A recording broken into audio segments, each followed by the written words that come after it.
Okay student 2 MSc। आज हमारा जो टॉपिक था, जो मैंने कल लिंक स्टेट राउटिंग की बात की थी, आज हम बात करेंगे लिंक स्टेट राउटिंग प्रोटोकॉल। इनको भगा दें यहाँ से। तो जो प्रोटोकॉल की हम बात कर रहे थे, OSPF की बात कर रहे थे। देखिए, और भी मैंने बता दिया था आपको, features of link state routing protocol बता दिया था। लिंक स्टेट राउटिंग एल्गोरिथम हो गई थी। डिस्कस्ट्रा एल्गोरिथम भी मैंने कल आपको रिवाइज किया था। इससे पहले भी मैंने आपको इसके बारे में जानकारी दी थी। तो हम अब OSPF की बात करेंगे, IIS की बात करेंगे, एडवांटेज LS रूटिंग प्रोटोकॉल की बात करेंगे।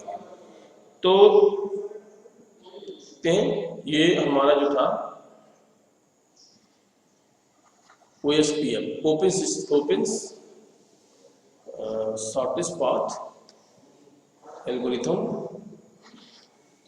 तो देखते हैं, ओपन शॉर्टेस्ट पाथ फर्स्ट, ये था हमारा ओपन OSPF। ओके, तो अब जैसे कि हमारी बात चल रही थी कि एक बार मैं इसको बड़ा कर दे रहा हूँ। देखिए, इसमें क्या था, हमने देखा था कि a routing protocol developed by internet protocol networks by the interior gateway protocol. मैंने रूटिंग प्रोटोकॉल की बात की। A routing protocol developed by internet protocol networks by the interior gateway protocol based on the Discosta algorithm.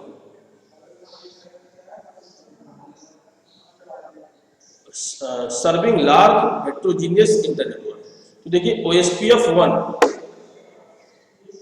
Version 1 1988 में देखिए, फिर OSPF version 2 1998 supported IP version 4, फिर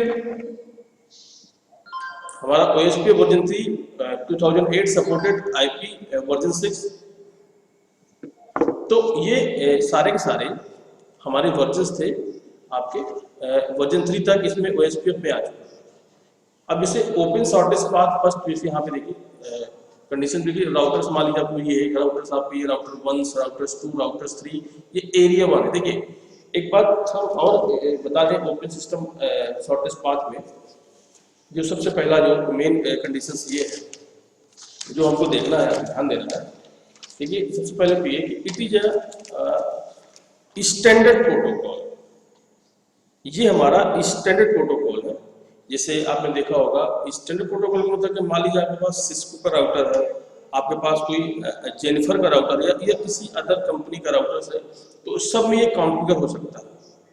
हम इसको हर एक राउटर्स में इसको हम कॉन्फ़िगर कर सकते हैं। इसमें कोई ऐसा कंडीशन नहीं है कि नहीं, अगर इसको हम पर्टिकुलर जेनिफर के लिए बनाए हैं तो ये फिर उसमें जो है आपका सिस्को में नहीं चल सकता। तो जितने भी कंपनीज के राउटर्स हैं, सभी राउटर्स को ये सपोर्ट करेगा, यानी कि उसमें आप कॉन्फ़िगर कर सकते हैं OSPF को। इसके बाद था it is a link state protocol. आप जानते हैं लिंक स्टेट प्रोटोकॉल है। फिर इसमें क्या था कि अनलिमिटेड हॉप काउंट है। इसमें ऐसा कोई मतलब बाउंडेशन नहीं है, आप जितने मर्जी चाहे आप राउटर्स जो है इसमें आप ऐड करा सकते हो, जितना चाहे। अनलिमिटेड हॉप काउंट है, आपको ये नहीं लाखों करोड़ों, जितना भी चाहे अपना राउटर इसमें अटैच कर सकते हैं। क्योंकि देखिए, दूसरी बात क्या है कि जैसे हम बात करें, इसमें एक जैसे हमारे सब राउटर्स हैं, उन राउटर्स के बीच में हम इसमें क्या होता है कि एक हेलो मैसेज जो है 10 सेकंड के बाद इसमें चलता रहता है। एवरी 10 सेकंड में हेलो मैसेज ही प्रोवाइड करता है, सोर्स टू डेस्टिनेशन जाता रहता है। और इसका जो क्या कहते हैं, जो होल्ड डाउन है, होल्ड डाउन का मतलब ये होता है कि अगर आपने 10 सेकंड में हेलो मैसेज नहीं किया तो 40 सेकंड के बाद ये उसको डाउन कर देगा। डाउन करने का मतलब ये है कि नेवर टेबल से रिमूव कर देगा। अगर आपने हर 10 सेकंड में आपने हेलो मैसेज प्रिंट नहीं किया या आपने नहीं भेजा, तो जो होल्ड डाउन टाइम जिसका है 40 सेकंड्स का है। तो 40 सेकंड्स के बाद ये जो नेवर टेबल्स होती है, जैसे सपोज करो इसमें कहता है ए है, अब ए से आपका बी भी अटैच है, ए से आपका सी, तो ये directly attach to source A. तो ये 3 राउटर्स थे ए बी सी, तो A directly attach to B and directly attach to C. तो अभी देखिए कि ए के जो नेबर बी और सी जो नेबर हैं, उन दोनों में ये देखिए कि ए डायरेक्टली लिंक है किससे, बी से, उसी तरह ए डायरेक्टली लिंक था किससे, सी से। तो अगर ए हेलो मैसेज भेजता है तो उसको ये कंफर्म होता है कि जब वो हेलो मैसेज भेजता है तो उसका जो एलएसपी है, मैंने बोला था ना आपका एलएसपी जो होता है, एलएसए बोलते हैं इसको, तो आपका लिंक स्टेट यानी कि आपका लिंक स्टेट पैकेट जिसको बोलते हैं, वो लिंक स्टेट पैकेट जो शेयर होता है बी में यानी नेबर्स नोड में, उसी तरह सी में भी शेयर होगा। तो ये आपस में क्या करते हैं कि मैंने बोला था लिंक स्टेट में क्या होता है, फ्लडिंग होती है, यानी कि आप नेटवर्क से जितने भी आपके राउटर्स होंगे सब के सब को हमें इन मैसेज को इन्फॉर्म करना है। जैसे डिस्टेंस वेक्टर में मैंने बोला था कि उसमें डिस्टेंस वेक्टर शेयर होता है about all the networks, all the routers in a network जो connected on in a network. किसी नेटवर्क पे अगर कनेक्टेड है सारे के सारे राउटर्स में, वो सारा का सारा इंफॉर्मेशन आपका डिस्टेंस वेक्टर शेयर होता था। उसी तरह लिंक स्टेट राउटिंग में क्या है कि अब ए का इंफॉर्मेशन बी में जाएगा, बी का ए में आएगा, ए का भी सी में जाएगा, सी का बी में जाएगा, सी का ए में जाएगा, इस तरह चलता रहता है। तो देखिए सबसे मेन बात क्या है कि अनलिमिटेड हॉप काउंट है, ये बहुत अच्छी चीज है, इसमें आप जितना मर्जी आप हॉप काउंट, इसलिए हर कंपनी जो है इसी ओपन शॉर्टेज पाथ फर्स्ट को ही क्या करती है, प्रेफर करती है, इसको प्राथमिकता देती है। फिर इसका अगर हम मैट्रिक्स की बात करें तो देखिए मैट्रिक्स भी अगर हम देखें यहाँ पे, मैं इसको भी अभी क्लियर करता हूँ। तो मैट्रिक्स अगर हम देखते हैं तो मैट्रिक्स इस कास्ट क्या होती है कि इसका जो है 100 Mbps बिटवीन द 100 Mbps होता है। तो जितना ज़्यादा उसका मतलब डिस्टेंस होगा उतना कम उसका मैट्रिक्स और अच्छी मतलब कॉस्ट होगी, अच्छी मैट्रिक होगी। तो दूसरी बात क्या है, इसमें जो एडमिनिस्ट्रेटिव डिस्टेंस है इसकी 110 होती है, 110 होती है। उसी तरह रिप की बात करें तो रिप में 120 होती है। और हम अगर EIGRP की बात करें तो 90 होती है। EIGRP हम यूज करते हैं पाथ वेक्टर राउटिंग के लिए। तो जैसे अब रिप हमारा यूज होता है distance vector routing information protocol, जिसके बारे में डिस्कस करेंगे। तो रूटिंग इंफॉर्मेशन प्रोटोकॉल 120 है। तो अब 120 में अपन क्या देखते हैं, हम ये देखते हैं ना कि 120 इसका एडीबी आपका जो है डिस्टेंस होती है, यानी कि एडमिनिस्ट्रेटिव डिस्टेंस होती है। तो क्या होता है कि routing information protocol is better than open shortest path first protocol, and open shortest path first protocol is better than EIGRP, क्योंकि EIGRP का जो है आपका एडमिनिस्ट्रेटिव डिस्टेंस 90 होता है और रिप यानी RIP का होता है आपका 120 एडमिनिस्ट्रेटिव डिस्टेंस होता है। ओपन शॉर्टेस्ट पाथ फर्स्ट का आपका होता है 110, जैसे कि मैंने बोला। अब इसे यहाँ पे लिखा होगा, देखिए OSPF can operate with in hierarchy, कह रहा है collection of network under A common administration that share common routing strategy. ये बहुत अच्छी बात है, लेकिन इसका क्या मतलब है ये देखना है। इसके बाद हम ये देखते हैं कि it is classless routing protocol है ये, इसमें क्लास नहीं ABC ऐसा कुछ नहीं, इसमें क्या मल्टी क्लास है, ग्रुप एड्रेस काम करता है, तो जिसकी वजह से इसकी स्पीड अच्छी होती है। तो क्लासलेस रूटिंग प्रोटोकॉल है और इट सपोर्ट्स BLSM CIDR, इसको सपोर्ट करता है। और ये क्या है, equal cost, only equal cost को सपोर्ट करता है ना, लोड बैलेंसिंग भी ध्यान देता है। देखिए लोड बैलेंसिंग एक बहुत अच्छा कॉन्सेप्ट है, जरा ध्यान से ये देखें। सपोज करिए कि आपके पास 2 नेटवर्क है बेसिकली, और किसी एक सोर्स से एक साथ मल्टीपल पैकेट्स निकले या 2 पैकेट्स निकले सपोज करो। अब वो 2 पैकेट्स जो है कहीं ना कहीं डेस्टिनेशन पे जाएंगे, तो डेस्टिनेशन दोनों पैकेट का सेम है, लेकिन अब वो रूट देखता है। वो क्या करेगा कि मान लीजिए कोई एक पैकेट जो किसी पहले वाले रूट से जा रहा है उसी डेस्टिनेशन पे, तो दूसरा पैकेट क्या करेगा, अपना रूट चेंज कर देगा। इससे क्या होता है कि ट्रैफिक में लोड नहीं बढ़ेगा। तो ये जो आपका OSPF है ना, ये ट्रैफिक को भी बैलेंस करता है। लोड बैलेंसिंग क्या होता है, जब एक ही पाथ से एक ही रास्ते से मल्टीपल पैकेट्स जाते हैं तो कहीं ना कहीं नेटवर्क में कंजेशन का प्रॉब्लम आता है, उसमें लोड होता है, तो बहुत ज़्यादा लोड होता है। अब हमें लोड बैलेंस करके चलना है, तो अगर हम लोड बैलेंस करके नहीं चलेंगे तो हो सकता है वो पाथ टूटे या वो पाथ ब्रेक हो, या उससे जुड़े राउटर्स जो है मैनेज ही ना कर पाए थे सारे पैकेट्स को। तो इसका ध्यान देना होता है। तो ये बेसिकली क्या है कि जब हम सोर्स से एक साथ मल्टीपल पैकेट्स भेजते हैं तो ये अकॉर्डिंग टू बैलेंसिंग अलग अलग रूट से उसी पर्टिकुलर डेस्टिनेशन में ही जाना है आपको, ऐसा नहीं। ये सपोज करो कि हम ये कह दें कि आपको एक डिस्टेंस मेंटेन करनी है कि आपको बांदा टू महुआ जाना है और आपके पास 2 पाथ है, ज़्यादा फर्क नहीं है, किलोमीटर का फर्क है, तो कुछ लोग सीधे पाथ से जाएंगे, कुछ लोग दूसरे रास्ते से चले जाएंगे। उससे क्या रहता है कि ट्रैफिक कहीं ना कहीं मैनेज होगा।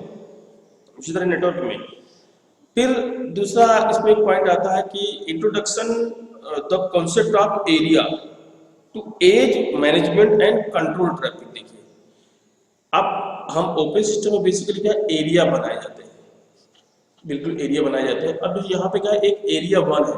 अब इस एरिया में देखिए अब बहुत सारे राउटर्स बने हुए हैं, गौर से देखिए ये राउटर्स बना हुआ है और एक राउटर देखिए ये राउटर्स सारे, और यहाँ पे देखिए ये एरिया 2 है, बेसिकली एरिया 2 है और ये एरिया 3 है।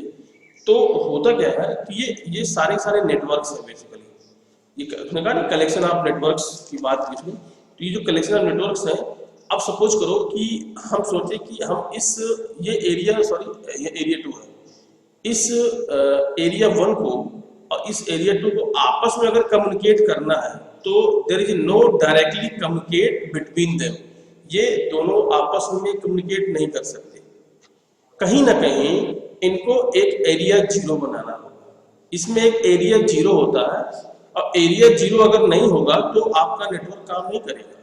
तो क्या होता है कि एरिया 0 से अब मान लो एरिया 1 को एरिया 2 में जाना है तो वो पहले एरिया 0 में जाएगा, फिर एरिया 0 से वो फिर एरिया 2 में जाएगा। जैसे सपोज करो आपने जम्मू जाना है, अलग अलग स्टेट्स होते हैं इंडिया के अंदर, तो जम्मू आप डायरेक्टली पहुंच नहीं जाओगे ना यूपी से, पहले यूपी से आओगे तो आपको हरियाणा पंजाब होके ही तो आपको जम्मू जाना पड़ेगा ना। तो जो एरिया 0 है इसको हम बोलते हैं बैकबोन एरिया, ये बैकबोन एरिया कहलाता है, यानी आपका प्राइमरी राउटर्स हम कह सकते हैं एरिया 0 को। तो ये सारे के सारे बने ना यहाँ पे एरिया 1, एरिया 2, एरिया 3, ये सारे के सारे क्या कहलाते हैं, ये सारे कहलाते हैं आपके सेकेंडरी राउटर्स, ये सेकेंडरी राउटर कहलाते हैं। तो मैंने एक बात बहुत क्लियर की यहाँ पे कि सपोज करो अब इसे यहाँ पे बहुत सारे देखोगे एक ये बॉर्डर पे देखिए होता है ना, एयर बॉर्डर पे, तो ये जो बॉर्डर पे है इसको हम बोलते हैं एबीआर। ये एबीआर, ये देखिए बॉर्डर पे एबीआर है, यहाँ पे देखिए बॉर्डर पे एबीआर है। एबीआर मतलब होता है एरिया बॉर्डर राउटर। तो एरिया बॉर्डर राउटर में क्या होता है कि इसमें 2 भी है, एक्चुअली में 3 भी है ना। इसी तरह इसमें मान लीजिए 1 भी है तो इसमें 2 भी, दोनों का कॉम्बिनेशन है बॉर्डर पे रहता है। तो ये चीजें यहाँ पे गेट बंद करो, तो एक बॉर्डर यहाँ पे बना हुआ, तो ये यहाँ पे एक बैलेंसिंग देखी जाती है। दूसरी बात यहाँ पे ये हम देखते हैं पूरा कंट्रोलिंग में कि जैसे सपोज करिए मैंने एरिया बॉर्डर की बात की, तो मैं अब यहाँ पे कुछ चीजें क्लियर करता हूँ, पॉइंट आउट जो मैंने बात बताई आपको। सबसे जो मेन बात यहाँ पर ये है कि जो हमको यहाँ पे ध्यान देनी है वो ये है कि सपोज सबसे पहले क्या है कि it must have 1 area card area 0। इसमें एक एरिया 0 होता है जो होना ही चाहिए, इसमें 1 एरिया 0 होना चाहिए, नहीं तो आपका नेटवर्क काम नहीं करेगा। मैं पहले बता रहा था कि all the area must connect to area 0। जितने भी एरिया हमने बना रखे हैं ये सारे के सारे एरिया आपके एरिया 0 से कनेक्ट होने चाहिए, क्योंकि देखिए ये ऑटोनोमस सिस्टम है सारा, ये भी ऑटोनोमस सिस्टम है। ये सब ऑटोनोमस सिस्टम जो होते हैं ये कहीं ना कहीं एरिया 0 से कनेक्ट होंगे, क्योंकि इंटरनेट होता है वो डिवाइड होता है ऑटोनोमस सिस्टम में। अब ऑटोनोमस सिस्टम के अंदर बहुत सारे राउटर्स हो सकते हैं या एरिया हो सकते हैं, एरिया 1, एरिया 2। तो देखिए ये पूरा एक ऑटोनोमस सिस्टम है, इसके अंदर 3 एरिया आपने बना रखे हैं, एरिया 1, एरिया 2, एरिया 3, ठीक है। तो अब इसमें अगला पॉइंट क्या है, स्केल जो होती है इसकी, scale better than distance vector routing protocol. बहुत अच्छी बात कही, डीबीआर से इसकी स्केल अच्छी होती है, इसकी स्केलिंग जो है वो डीबीआर यानी डिस्टेंस वेक्टर राउटिंग से अच्छी होती है। फिर दूसरी बात ये आती है इसमें कि आपका जो है इट सपोर्ट्स ऑथेंटिकेशन को भी सपोर्ट करता है। और अपडेट्स जो होते हैं, updates are sent through multicast address. देखिए इसमें जो अपडेट्स हैं वो क्या होता है कि सेंड हम मल्टीकास्ट एड्रेस के थ्रू ही सेंड करते हैं। तो देखिए मल्टीकास्ट एड्रेस के थ्रू सेंड करते हैं, तो एक बात हम बता दें कि जैसे यहाँ पर आपका जो है इसका जो मल्टीकास्ट एड्रेस होता है 224.0.0.5।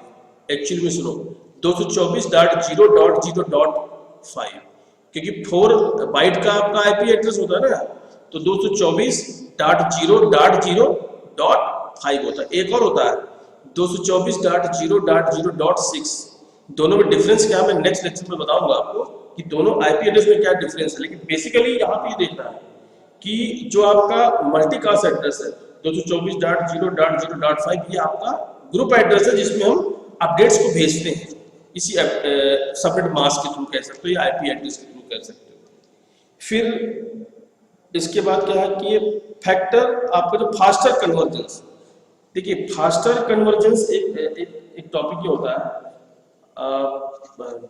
कि कैसे ये कन्वर्ट कर लेता है। तो मैं थोड़ा सा एक डिटेल आपको बता रहा हूँ। मैं यहाँ पे स्टार्ट करता हूँ थोड़ा सा एक नोटपैड के थ्रू आप देखिएगा इसको। ये नोटपैड आपका बना हुआ है, सपोज करिए वर्ड हमने ओपन किया यहाँ पे। ओके ओपन ये देखिए आपको ओपन हो गया। मैं ये एक रफली मैं बता रहा हूँ, एक वर्ड में आपको दिखाई देगा।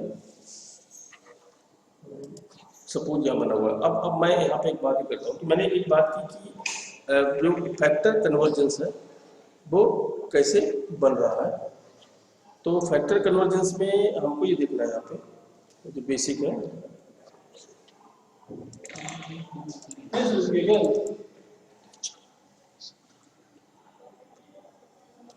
देखिए फैक्टर कन्वर्जेशन कैसे होता है। लोड बैलेंसिंग में देख लीजिए, मान लीजिए आपके पास कोई व्यू कंटेंट है या रिव्यू कंटेंट है, आपके पास कोई भी व्यू कंटेंट आप ले लीजिए। सपोज करो मैं यहाँ पे डिजाइन पे जाता हूँ और सॉरी लेआउट ले लेते हैं। सपोज आपके पास कोई नेटवर्क, मान लीजिए आपके पास एक ए है, तो हमने कहा A1 है और A1 से आप डायरेक्टली हम ये पहुँचे, लिंक बनता है A1 से आप A2 में पहुँचे। अब सपोज A1 से A2 में जाना है आपको, तो A1 से A2 में गए, तो अब A2 से आपको कहाँ जाना है, A3 में जाना है, ठीक है ना। तो अभी देखिए A3 में आप गए, तो देखिए एक ऑप्शन क्या है कि यहाँ से मान लो यहाँ पर आया, पहले A2 में आएगा, A2 के बाद वो A3 में आएगा। तो इसमें होता क्या है कि अगर वो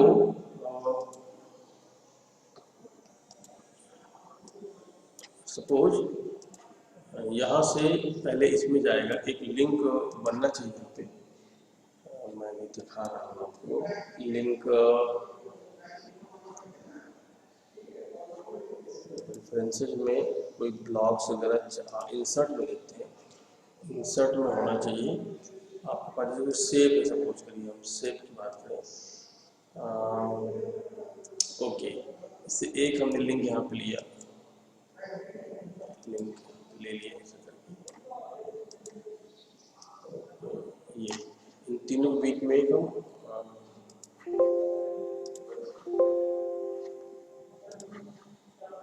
ये सेव पिक्चर्स है, पिक्चर्स यहाँ पे दी हुई है बहुत सारी, या हम यहाँ पे एक बार सर्च करके बता दें आपको, नहीं आ रही है, सर्च है। ओके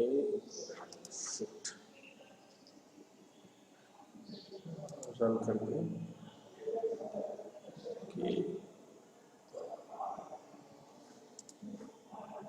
बॉर्डर टू रन,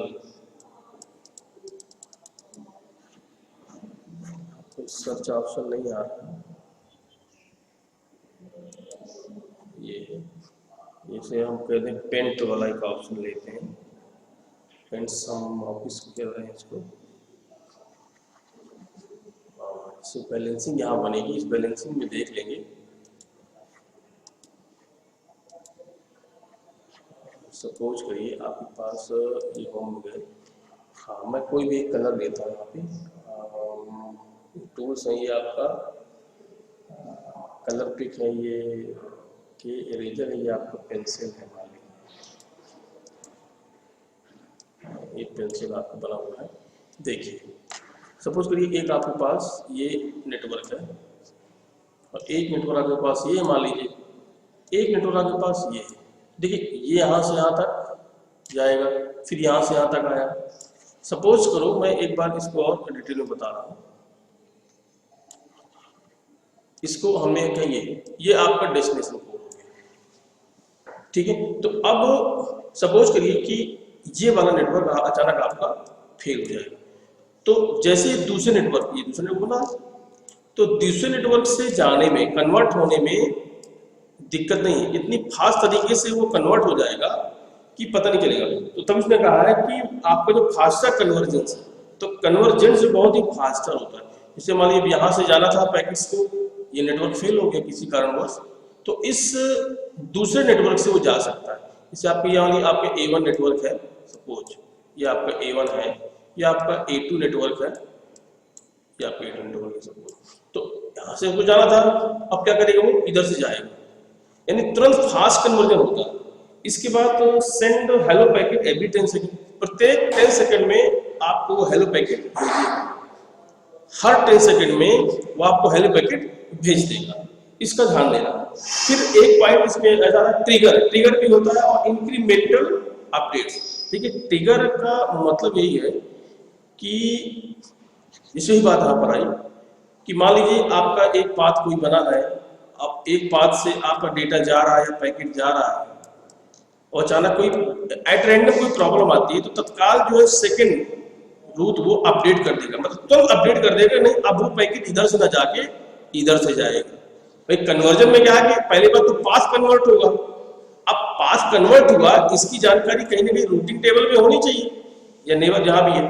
तो रूटिंग टेबल में क्या हुआ, तथा उसमें तत्काल उसी टाइम पे एट रैंडम जो है वो क्या करेगा, उसको अपडेट कर देगा। इसे बोलते हैं ट्रिगरिंग। और इंक्रीमेंटल अपडेट में क्या है कि ट्रिगर में तो बताएगा कि हाँ पाथ सिलेक्ट हो गया, ट्रिगर इंक्रीमेंट क्या करेगा, मान लीजिए उस टाइम पे इंक्रीमेंट के मान लीजिए 10 नंबर्स में कोई काम चल रहा था, आपका 10 पाथ आपके are used in some networks. तो अब अचानक से किसी प्रॉब्लम की वजह से आपका अगला एक पाथ और ऐड होता है, तो यहाँ पे एक इंक्रीमेंट लगेगा कि हाँ 11 path are use in the current network, ऐसा वो शो करेगा। तो जैसे हम पहले बोले थे कि एक नेटवर्क आपका ये है, आपका एरिया 0 है, मैं बात यही की थी कि एरिया 0 है ये, और इससे बहुत सारे नेटवर्क आपके जुड़े हुए हैं, या आपका A1 है, या आपका A2 है, या आपका A3 है। तो देखिए ये आपका यहाँ पे मान लीजिए एक राउटर है, यहाँ पर एक राउटर है, यहाँ पर एक राउटर है, ये एक राउटर है। तो अब सपोज यहाँ पे हमने एक राउटर और खींच लगा दिया, तो ये इससे कनेक्ट होगा, ये भी इससे कनेक्ट होगा, ये भी इससे कनेक्ट होगा। जितने भी आपके एरियाज हैं, जितने भी एरिया है वो एरिया 0 से होकर ही जाएंगे। अगर उसको एरिया ये 3 मान लीजिए आपका 3 है, ये आपका 2 है, ये आपका 1 है। अगर 1 एरिया को 2 एरिया से कम्युनिकेट करना है तो वो डायरेक्टली कम्युनिकेट नहीं करेगा, वो एरिया 0 से पहले एरिया 0 से कनेक्ट होगा, फिर एरिया 2 से कनेक्ट होगा, या यूं कह लीजिए एरिया 1 को एरिया 2 में जाना है, तो पाथ ही नहीं कोई, तो पहले वो इधर जाएगा फिर वो इधर आएगा। यही कंडीशन 3 के साथ है। सपोज करो 3 को यहाँ जाना, यानी किसी भी एरियाज को जाना है तो पहले A0, इसको बोलते हैं बैकबोन नेटवर्क, इसकी को बोलते हैं प्राइमरी नेटवर्क राउटर, इसी को बोलते हैं जो बाकी बच्चे होते हैं इसको हम बोलते हैं सेकेंडरी राउटर्स। तो इस तरह हम इसको समझ सकते हैं अब सारे एरियाज में कि कैसे हमें इसको कवर करना है। तो ये OSPF था जो मैंने अभी आपको बताया, सारा कुछ जो डिटेल हमें आपको दी। अब इसके बारे में और डिटेल देखते हैं। जैसे एडिशनल फीचर है, इक्वल कास्ट है, मल्टी पाथ राउटिंग है, routing based on upper layer type of services है, फिर IS में यही है कि इसको हम देखते हैं कल, आपको बताते हैं कल IS इसका क्या है मेन टॉपिक, कि intermediate system to intermediate system, इसके बारे में कल डिस्कस करेंगे। Okay, thank you.